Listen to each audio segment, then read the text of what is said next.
Hey everyone, before we get started today, I have some exciting news to share. Chess on Ice is now live on Patreon, which means you have an all-new way to support the channel. Patreon allows you to support your favorite creators, hopefully including me, in exchange for some exclusive benefits that only those backers on Patreon will get. I've set up 4 tiers of support, from leads to seconds, vices, and skips. I know, really original. Each of which comes with its own set of benefits. They range from being able to see videos early, getting your names in the credits of my videos, getting some exclusive content that won't appear to the general public on YouTube, and even the ability to either influence or downright choose what content shows up on this channel.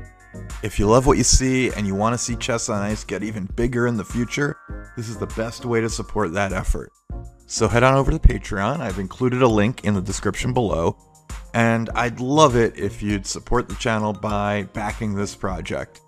That's all for now. Let's get back to the video and talk about some more opening moves in curling. Hey everyone, welcome back to another edition of Curling Opening Book. This is the series where I'm sort of going through all the opening sequences that you'll see in curling ends, and we're figuring out when we want to go for certain shots, what those shots mean, and eventually, as we get deeper into the openings, why we react certain ways to our opponent's shots. I've already finished up videos on the 2 most common and important first shots in curling, throwing the centerline guard and throwing a rock into the top 4. But of course, there are other things that can happen when you start a curling game, either on purpose or by accident. So I want to go through a few of those just to give you an idea of how they impact the end. We won't spend as much time on these as we do on the other main lines, as I would call them, to use a chess term. And other than throwing through, I probably won't be going to a second shot in future videos to show how the hammer team would respond to those shots. So let's start, though, with that throwing through. So we don't have to do anything with the house here. Either you threw through on purpose, you threw through because your lead was heavy, you hogged because the first shot was late. Whatever it is, you have nothing on the board after your first shot. So why would we do this on purpose? Well, of course, we throw through intentionally, often in the late ends, particularly the final end of the game, when we have a very safe lead and we don't want to put anything in play that our opponent might use. Everyone makes mistakes when they throw, so even if you think, well, I'd like to put a rock in the top 4, you may not want to do that because that rock may end up off the center line, it may end up behind the tee line, and even if it's right where you put it, there's at least a chance the other team could use it for backing at some point, either by freezing and then removing it, or by tapping it slightly to try to create a wall behind the forefoot. So we throw through when we know our lead is absolutely safe. We know we're just going to hit out once we have the opportunity to do so, and we don't want any rocks in play. That's simple enough. How does the end usually play out? Well, that depends on the situation. If you accidentally leave the house open, the entire playing surface open, because you hogged or were too heavy on a shot, then often the hammer team will be able to set up an aggressive end without that much risk. They can throw up their corner guard and then be happy to know that you're not really having counterplay in the center, at least not very good counterplay yet. So it kind of gives the hammer team a big advantage there. Funnily enough, if you do it on purpose, the same thing's probably going to happen. The only difference is the hammer team will be sort of desperately throwing up those corner guards in the hopes of building an end to get the 3 or 4 or however many points they need in order to tie you. So that's what happens when we throw through. But there are other things that can happen to start and end as well. And we're going to go through some of them in terms basically of the most common outcomes to the least common. First of all, it's important to note that you could throw behind the tee line. Your lead could be just a little bit heavy. The rock where I've placed it here in the back 4 actually isn't that bad. I think there's a misconception about that.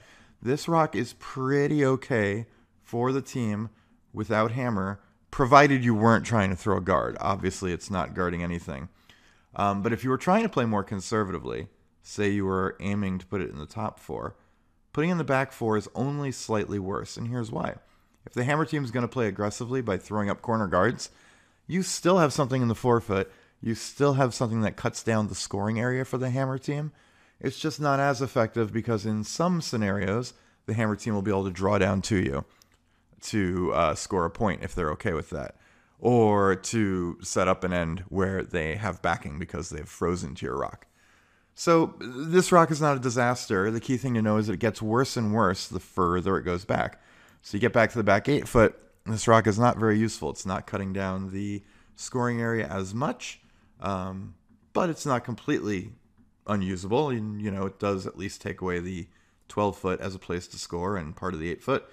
And if you get a rock that's all the way in the back, like a biter, it's really not doing anything for you. It'll only serve as a jammer, and chances are you're trying to avoid that, not leave that rock back there. Remember, without the hammer, you're unlikely to score in the 12 foot. Your likely points are going to come as close to the pin as possible. However, the hammer team might be able to score using the entire house. Since they have the last shot, if you only have one rock around, they could hit it, open up the entire house and everything of their scores. So we really don't want this rock back here. If it is behind the tee line, back 4, not so bad. Don't be too mad at your lead if they throw a couple feet heavy in most situations here. All right, so that's one possibility. Second possibility is you try to draw in, but you end up with something in the corner. Either you misjudge the ice, or the person throwing the rock just didn't have a good line, or really, did something with their release, and the rock drifts off the center line. So again, if it's in the top of the house, not the end of the world. Not going to be a good rock to steal, though. The hammer team might have to deal with it if they want to get a big end. So it's a rock that's in play. And if they ever miss, you may be able to put one on the other side and sort of set up a steal, not a steal, but a force. But it's not doing that much for you there. Remember, you really want to play down that center line when you don't have the hammer. This rock is likely to be hit at some point, and at the same time, it's not likely to stop the hammer team from scoring. It is, however, a little better than if you throw it behind the tee line on the corners. That rock's actually really bad for you. It kind of sets up a situation where the hammer team, if they throw a guard to that side, which, by the way, they may do even if you're above the tee line, they won't try to guard your rock exactly, but that's probably where they'll put their guards, on that side of the ice, and then try to use your rock as backing for like a soft hit. In this case, they'll throw up guard right in front of your rock and then just draw in front of the rock that you put in the back corner. So definitely don't want that rock. Probably the worst rock of all, though, is if you happen to accidentally leave a corner guard. If you do leave the corner guard, the hammer team, if they want to be conservative, can just come right around it right away. If they want to be aggressive, they can throw a second guard either in front of yours to make sure you can't remove your rock, or on the other side of the ice. Yeah, you've basically just thrown a rock that's useful for the hammer team, not useful for you. The only time this is better than nothing is in a situation where you absolutely have to steal. At least you've gotten a guard, and you might come around it later in the end, hoping that the hammer team won't be able to beat it. It won't give you a great chance of stealing, but it gives you some chance. However, if you're not looking to steal, if you're not really aggressively trying to steal, this is about the worst place you can leave a rock accidentally with your first shot. So that's a brief overview of what it means when your rock lands in some unexpected places with the first shot. And with that, we've kind of wrapped up our first shot reviews for the curling opening book. Here's where things are going to get a little more complicated, because in the next series of videos, we're going to be talking about hammer team responses to each of these first rocks, at least the main ones, by which I mean top 4, center guard, and probably we'll talk about empty house as well, what the hammer team wants to do when there's an empty house on their turn.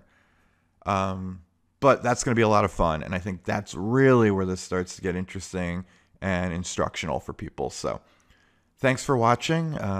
Be sure to like and subscribe as always, and I will see you soon for another edition of Chess on Ice and more in the curling opening book series.